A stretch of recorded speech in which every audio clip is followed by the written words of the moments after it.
Hey, what's happening guys? Trunkoso here. Welcome back to the channel. I hope you're all having a great day so far. And today I'm going to be talking about a game that I haven't posted a lot of lately, and I think the last video I did on it was over a year ago now. But if you couldn't tell by that or by the title, of course it is Cold War Zombies, and more specifically, I'm going to be ranking every map in this game from worst to best, and of course that is all going to be based on my own opinions.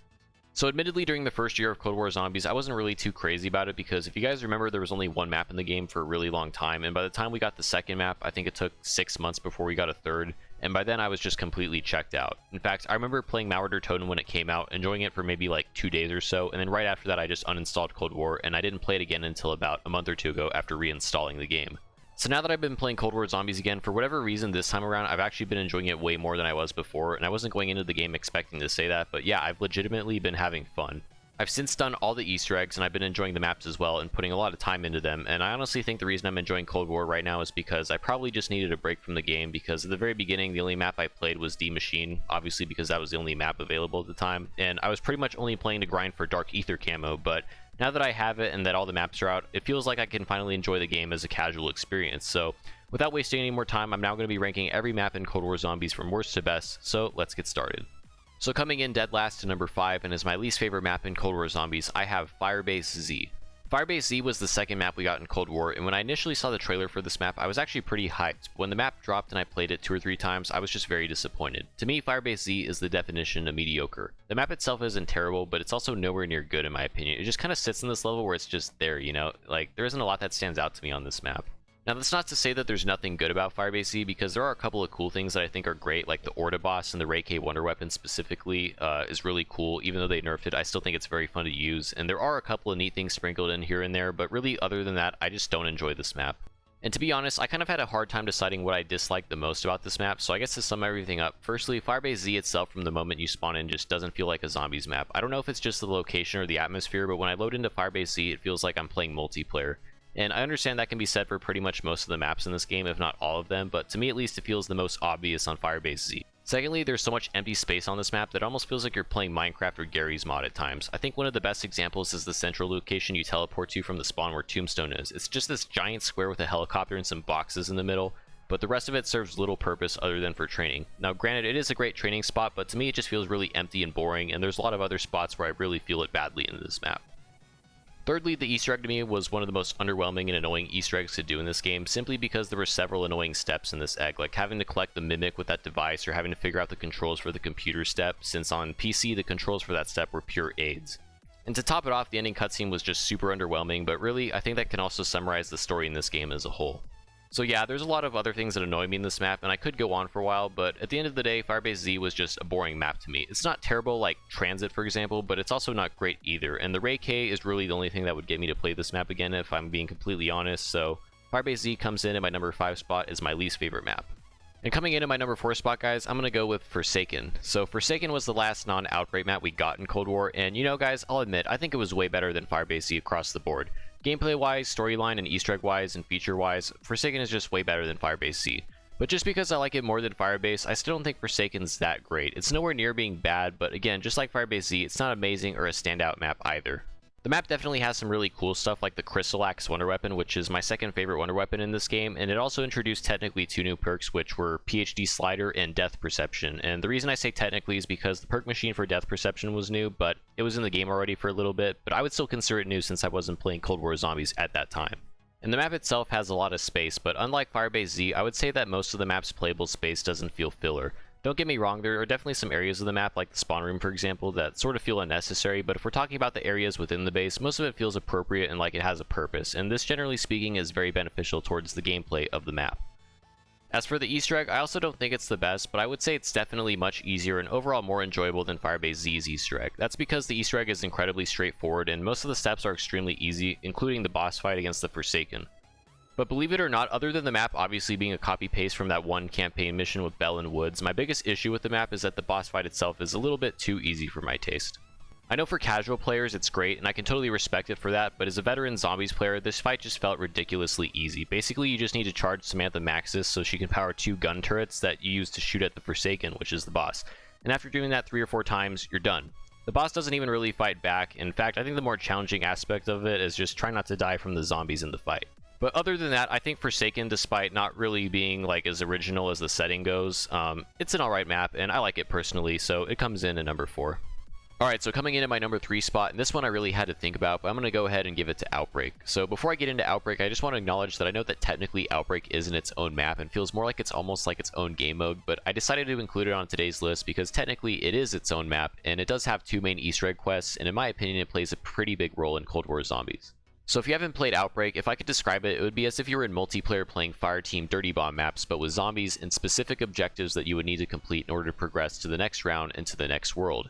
Outbreak isn't like traditional zombies where once you kill every zombie you'll progress to the next round, but rather the player will have to do what I mentioned before in order to keep moving forward.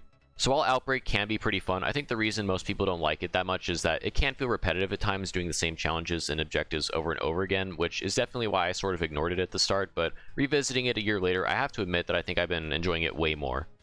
I think Outbreak can be a lot of fun mainly due to the fact that by simply completing objectives around the maps, you're rewarded by getting set up 10 times faster than you would in a regular zombies map, and seeing as the difficulty increases rapidly every round, I think this makes Outbreak pretty balanced overall, and as well I just think the whole concept of Outbreak is pretty cool. But for me, my favorite part of Outbreak by far is the main Easter egg of the map, but the ending boss fight against the Legion specifically in my opinion is one of the hardest but most satisfying bosses you can beat in all of zombies. It sort of reminds me of Nikolai and the Dragon bosses from Grod Krovi back in Black Ops 3. I didn't beat either of those bosses upon the first attempt, just like the Legion, but upon the second, third, fourth, and so on attempts, and once I learned the strategies, I could beat them fairly easily and go into the fights with some confidence. And the same now goes for the Legion, but it is still pretty hard.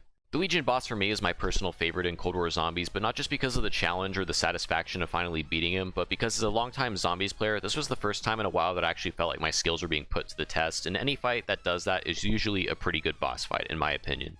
But overall, while Outbreak isn't my favorite map in Cold War, and while I don't play it all the time, I still think it can be pretty fun at times, and it has some pretty awesome things in it like the Legion, and especially with friends, it usually provides an overall fun and unique Zombies experience, so it comes in at number 3. Alright, and coming in at my number 2 spot is the second best map in Cold War Zombies. I'm going to go ahead and give it to Maschine.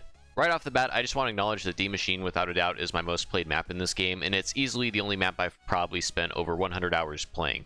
That's mainly because Maschine was the on-disc map for Cold War, and seeing as nothing else came after it for a while, you could probably guess that every Zombies player was only playing this map for a long time.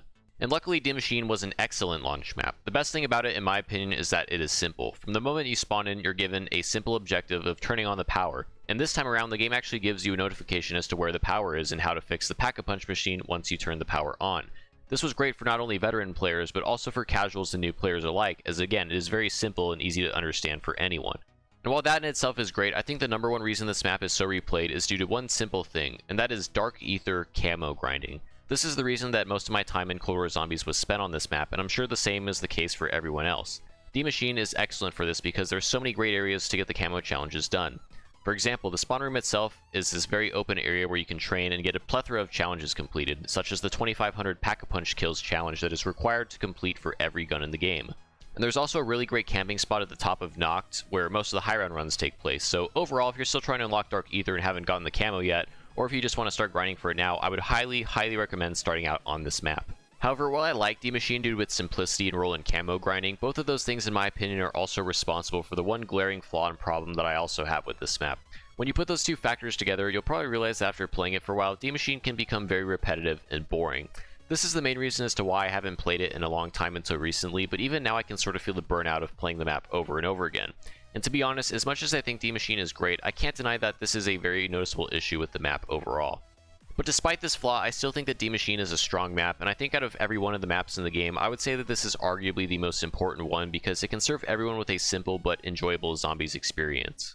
For casuals, it's great due to its simplicity and easy nature, and for veteran players like myself, it's kind of nice to go back to from time to time to sort of relax or to play with my friends who are naturally more casual Zombies players.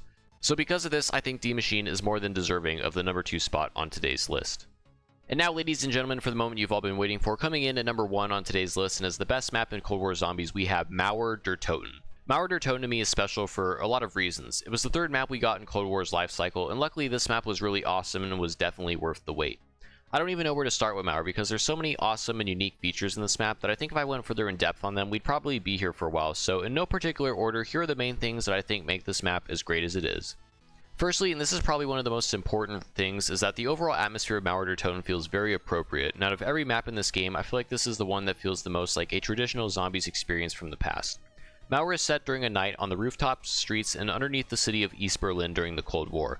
The Berlin Wall is also present on the map as well, which is not only where the Pack-a-Punch is located, but it's also historically accurate, and as someone who likes history, I have to give some credit for the attention to detail here. Which reminds me, the coolest area of Mauer hands down has to be the underground train station. Before you turn on the power, this entire area is pitch black with the exception of a few faint lights and the flashlight on the player's gun. This really adds to the experience because this is the first time since Maschine that it sort of felt intimidating going underground because you're going in not knowing what to expect. And while this effect wears off after playing the map for a while, I'll never forget the first time I went in there feeling unsettled as I almost got hit by the train. Moving on from the atmosphere, Mauer also has an overall pretty solid Easter egg and a relatively challenging boss fight against Valentina, which I think is the second best boss fight in Cold War Zombies. But while those are both awesome, I think my favorite addition to this map hands down has to be my boy Klaus the robot. Klaus essentially acts like the Civil Protector from Shadows of Evil if you remember that guy, but unlike the Civil Protector, Klaus is not only stronger and more effective at killing the zombies, but the guy literally has more personality than all of the Cold War operators that you play as combined. His interactions with the player are hilarious, and he's also insanely overpowered once you upgrade him, and I mean, he literally stops a train going at full speed on one of the steps of the Easter egg like he's Superman, and if that doesn't show how badass Klaus is, I don't know what will. But another overpowered thing on Mauer would have to be its wonder weapon, which also happens to be my personal favorite in this game, the Cerberus. It sort of reminds me of a single-shot version of the Ray Gun Mark II, but even better since it can kill zombies effectively for a very long time, and if you're using Ring of Fire as your specialist, you can basically use it for the entirety of your game, and on top of that, it also talks, and like Klaus, has more personality than the actual people you play as. Good job, Treyarch! The Cerberus, in tandem with the support killstreak and another gun with Shatterblast, make for some very fun camping strategies, and it's generally one of my go-to weapons for getting to high rounds. And speaking of which, that leads me to my last point as to why Mauer is my favorite map, and that is that high rounds on Mauer Toten are hands down the most fun out of any map in the entire game. My personal favorite strategy is to camp in the power room with Ring of Fire and the Wonder Weapon because the rounds go by really fast until about round 50. And generally what I like to do from there is to go to room 305 where the safe is, and equip Frost Blast and camp inside there for the rest of the game as you're seeing in the gameplay. Now admittedly these strategies are pretty easy, but to me that's what makes them so much fun to begin with, and not to mention it adds tons of replayability to the map.